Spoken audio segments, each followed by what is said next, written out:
Okay, picking right up on 7.3 day 2, we were wrapping up the inverse form of the second translation theorem. If we did a Laplace inverse of e to the negative as, capital F of s, that would equal f of t minus a, unit step function t minus a. Of course, these two are multiplied together. And this would be where, one little additional thing that we need to put in, the Laplace inverse of capital F of s would equal little f of t. So, we're going to do one example and see this in play.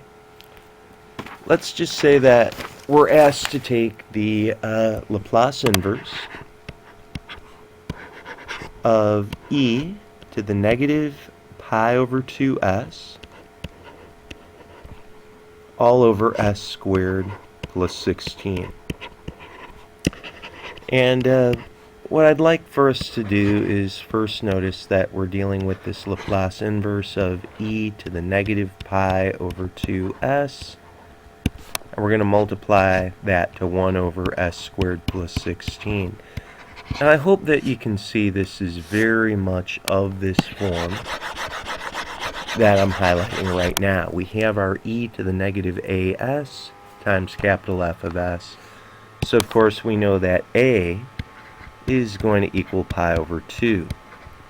We also know that the capital F of s is going to be 1 over s squared plus 16, but dare I say, let's make that 4 squared.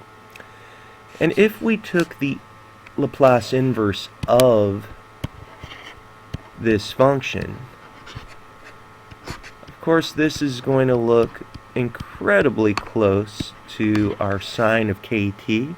It's just that we're going to need to have a k up here, a 4, and counterbalance that with a 1/4. And that's going to allow us to see that that f of t function is going to be 1/4 the sine of 4t.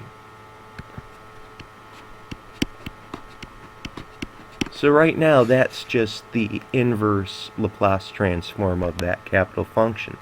But notice what we have for this inverse theorem. We're going to have f of t minus a times the unit step function of t minus a. So we're going to have our f, which is our 1/4 sine of 4t, but we're going to have to be plugging in t minus a. That's t minus pi over 2.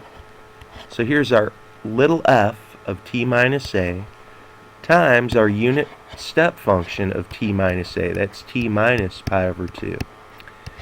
And right now this would suffice. This would be a fine answer.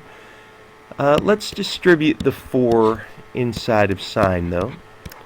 And very quickly we would arrive at 4t minus, well, 4 times pi over 2 is actually going to be a 2 pi.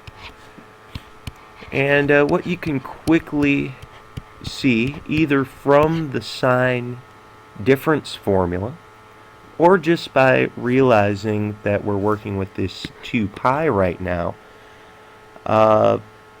you can very quickly see that we're going to arrive at just the sine of 4t, that the sine of 4t minus 2 pi is equivalent to the sine of 4t.